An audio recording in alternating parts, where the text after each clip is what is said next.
আসসালামু আলাইকুম। বিডি সাবরিন ব্লগে সবাইকে স্বাগতম। আশা করি সবাই ভালো আছেন। আলহামদুলিল্লাহ আমিও খুব ভালো আছি। তো এখানে আমি নিয়েছি সেই ভেষজ সমৃদ্ধ তেল তৈরি করার জন্য যা উপাদান লাগবে। তো আমি নিয়েছি মেহেদি পাতা, নিয়েছি নিম পাতা, নিয়েছি জবা ফুলের পাতা, নিয়েছি পেঁয়াজ, তো তুলসী পাতা আমি নিয়েছি ২ চামচ, মেথি সেই চামচেরই আমি নিয়েছি ২ চামচ কালো জিরা। এখানে ১ কাপ পরিমাণ নিয়েছি আমি অ্যালোভেরা। ২ পাশের কাঁটা ফেলে উপরের ছিলকা সহ কুচি করে নিয়েছি। এই ছিলকা সহই দিতে হবে। আর এখানে নিয়েছি আমি ৮ থেকে ১০ টা আমলকি কুচি করে। আর আমি দিয়ে দেব এখানে এই সম্পূর্ণ তেলটাই দিয়ে দেব, প্যারাশুট তেলটা। আর কিছুটা এই তেল আছে, এই তেলটাও আমি দিয়ে দেব। বেশি করে যেহেতু বানাবো তো সব তেলই দিয়ে আমি বানাবো। তো যে যেখান থেকে আমার ভিডিও দেখছেন সবাই একটু মনোযোগ দিয়ে ভিডিওটি দেখবেন। ভিডিওটা অবশ্যই একটু বড় হয়ে গেছে, কিন্তু আপনাদের সুবিধার্থে আমি একটু ভেঙে দেখিয়েছি আর কি, কীভাবে করবেন, কিভাবে করলে তেলটা আসলে পারফেক্ট তৈরি হয়ে যাবে সেজন্য। তো এখানে আমি অল্প আঁচে একটা হাঁড়ি বসিয়ে দিয়েছি, আর তেলে হাত দিয়ে দেখতে হবে যে তেলটা গরম হয়েছে কিনা। যখনই তেলটা গরম হবে তখনই আপনার এই উপাদানগুলো আস্তে আস্তে সব দিয়ে দিতে হবে। তো আমি ফার্স্টে এভাবে আঙুল দিয়ে দেখলাম যে না, হালকা গরম হয়ে গেছে। হালকা গরম না, একটু ভালো গরমই হয়েছে। তো আমি ফার্স্টে এখানে মেহেদি পাতা দিয়ে দেব। এক করে আমি সব কিছুই দিয়ে দেব। আশা করি ভিডিওটি আপনাদের কাছে ভালো লাগবে এবং ভিডিওটি আপনাদের উপকারে আসবে। যদি এই ধরনের উপকরণ আপনাদের হাতের কাছে না থাকে তো আপনারা শুধু অ্যালোভেরা দিয়ে বানাতে পারেন, সাথে কালো জিরা দিতে পারেন, মেথি দিতে পারেন। বাজারে যেটা সচরাচর পাওয়া যায়।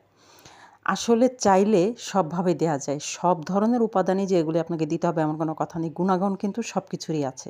অ্যালোভেরার আছে, কালো জিরার আছে, পেঁয়াজের আছে, মেথির আছে, আমলকি, এগুলো সচরাচর বাজারে পাওয়া যায়। আপনি এগুলো দিয়েও দিতে পারবেন যদি আপনি মেহেদি পাতা বা তুলসী পাতা, জবা পাতা এগুলো না পান। আর যদি সব কিছু একসাথে পান তাহলে তা আরও ভালো। কারণ যত গুড় তত মিঠা। তো চুলের জন্য আসলে উপকারী এই তেলটা খুব। আমি একটা সময় খুব ইউজ করতাম। তো এখনও মাঝখানে গ্যাপ পড়ে গেছে। তো আমি বানিয়ে রাখি আমার মেয়ে এবং আমি। আমি আসলে সময় যখন পাই তখন দিই, আমার মেয়ে রেগুলার ইউজ করে। তো আলহামদুলিল্লাহ তেলটার অনেক উপকার আছে। আপনারা কিন্তু অনেকেই অনলাইন থেকে অর্ডার করে এই তেলটা ইউজ করেন। আবার অনেকে করেন না। কিন্তু যারা করেন তারা ভালো করে জানেন না যে আসলে কী ইনগ্রিডিয়েন্টস দেয়। হয়তো আমি যা দিয়েছি তার চেয়ে আরও অনেক বেশি কিছু দেয়। কিন্তু আমি যা দিয়েছি, হাতের কাছে যা পাওয়া যায়, যা মানে সহজে পাওয়া যায় হাতের কাছে, তা দিয়ে যে তেলটা ইউজ করা হয় সবসময়, তো সেটাই আমি মনে করি যে ভালো। কারণ অত ইনগ্রিডিয়েন্টস আমি পাবো না বলে তাই বলে আমি তেলটা ইউজ করতে পারবো না এমন কোনো কথা নেই। যা আছে তা দিয়ে আপনি বানিয়ে নিতে পারেন। আর এই ১ কাপ অ্যালোভেরা আমি এখন দিয়ে দেব। আসলে সব কিছু একসাথে দিয়ে তারপর আমি এই ধিমি আঁচেই রাখবো। মিডিয়াম আঁচে আমি এটা ভাজা করব। আসলে এগুলি সব কিছু কালার চেঞ্জ হতে শুরু করেছে দেখবেন আপনারা। আর এই অল্প আঁচেই এভাবে আস্তে আস্তে নেড়েচেড়ে করতে হবে। তো কারেন্ট চলে গিয়েছে। আমি আবার ওই মোবাইলের লাইট দিয়ে আমি ভিডিও করছি। আপনাদের সুবিধার্থে বলে দিলাম, কারণ আপনারা হয়তো ভাবতে পারবেন অন্ধকার কেন। এই ফাঁকে কারেন্ট চলে আসছে। তো আমি এই যে দেখাচ্ছি, দেখেন। ওই যে তেলটা কিন্তু সাদাই, যেহেতু প্যারাশুট নারিকেল তেল, যে কোনো নারিকেল তেল সাদাই হয়। কিন্তু এই মানে যে উপাদানগুলি দেওয়া হয়েছে, তেলের কালারও চেঞ্জ হবে। এগুলো ধীরে কালার চেঞ্জ হয়ে একদম ভাজা হয়ে যাবে। আপনাকে চুলার গ্যাস বাড়ানো যাবে না। চুলার গ্যাস কিন্তু মিডিয়ামই রাখতে হবে। সেটা আপনি এলপি গ্যাস হোক বা লাইনের গ্যাস হোক বা কারেন্টের চুলা হোক।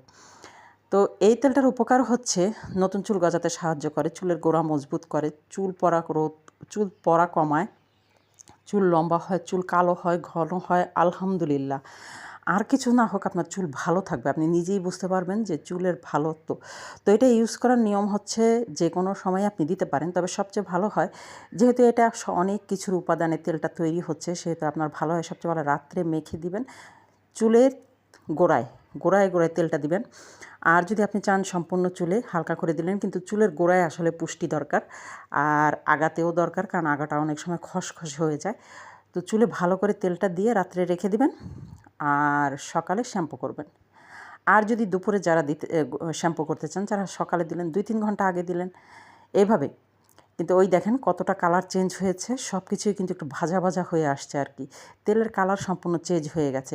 তো প্রায় কিন্তু হয়ে আসছে। আমি আরও কিছুক্ষণ এটা চুলার উপরে রাখবো, কারণ যতক্ষণ না আমি দেখবো অ্যালোভেরা এবং পেঁয়াজ, আমলকি এগুলো একেবারে হয়ে গেছে, মানে ভাজা হয়ে গেছে।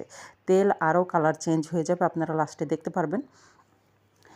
তো তো আরও যদি কোনো প্রশ্ন থাকে আমাকে করতে পারেন। আমার ভিডিওতে মেহেদি পাতা বা চুলের যত্ন সব কিছু বিষয়ে যে ভিডিওগুলো আছে আপনারা আমার চ্যানেলটি ঘুরে দেখবেন। ঘুরে দেখলেই বুঝতে পারবেন যে আসলে কিভাবে তেল বা মেহেদি পাতা বা হেয়ার প্যাক, হেয়ার অয়েল কিভাবে তৈরি করতে হয়। তেলটা দেখুন কিভাবে কালার চেঞ্জ হয়েছে। আসলে আমরা যখন কিনি বাজার থেকে এই যে হেয়ার অয়েলটা যেটা সব কিছু দিয়ে বানায়, সেই তেলটার কালারটা কিন্তু আপনারা খেয়াল করেছেন। আর এখন আমি কি করব, একটা বক্স নিয়েছি, বক্সে একটা জালি কাপড় মানে যেটা নেট কাপড় দিয়েছি, চারপাশে রাবার দিয়ে আমি নিয়েছি। ধরে রাখা সম্ভব না যেহেতু আমি একাই করছি। তো আমি এখানে সব কিছু ঢেলে দিব, সেই তেল সহ পাতা যা আছে, কারণ সব কিছুতে পাতাগুলো ফেলে দেওয়া যাবে না এখন। সব কিছুতেই কিন্তু ভালো তেল রয়ে গেছে। আমি সব কিছু এখানে দিয়ে দিব। আর ভালো করে ছেঁকে যখন তেলটা ঝরে যাবে, আসলে একটু তেল পড়লেই না অনেক বেশি মায়া লাগতেছে আমার। মানে অনেক যত্ন করে বানানো আর সব কিছুরই উপকার আলহামদুলিল্লাহ। কোনোটার চেয়ে কোনোটা কম না। তো আমি এভাবে রেখে দিব, তেলটা ঝরুক। তেলটা ঝরলে তারপরে আমি হাত দিয়ে চিপে নিব, কারণ একটু তেলও ফেলবো না। আর এই পাতাগুলো মানে সব কিছুর সাথে কিন্তু তেল মেশা আছে। আমি ভালো করে চিপে তারপরে আমি ঠান্ডা হলেই আমি একটা জারে ভরে নেব, একটা বোতলে, তেলের বোতলেই ভরে নেব। তো ভালো থাকবেন সবাই। নতুন কোনো ভিডিও নিয়ে খুব শীঘ্রই চলে আসবো। কোনো প্রশ্ন থাকলে আমাকে প্রশ্ন করতে পারেন। এই যে আমি ভালো করে পাতা থেকে কিন্তু তেল চিপে নিয়েছি, দেখতেই পাচ্ছেন আমার হাতে কিন্তু তেল তেমন একটা লাগছে না, এখানে আর তেল নেই। তো নতুন নতুন ভিডিও পেতে আমার চ্যানেলটিকে সাবস্ক্রাইব করে সাথে থাকবেন, লাইক করে পাশে থাকবেন, সাপোর্ট করবেন এগিয়ে যেতে। আর এই যে বক্সের তেলটা এখন ঠান্ডা হয়ে গেছে, আমি বোতলে নিয়ে নেব। তো ভালো থাকবেন সবাই। আসলে কেমন লাগলো ভিডিওটি আমাকে জানাবেন, আর অবশ্যই মতামত জানাবেন এবং কিছু প্রশ্ন থাকলে আমাকে প্রশ্ন করতে পারেন। আল্লাহ হাফেজ।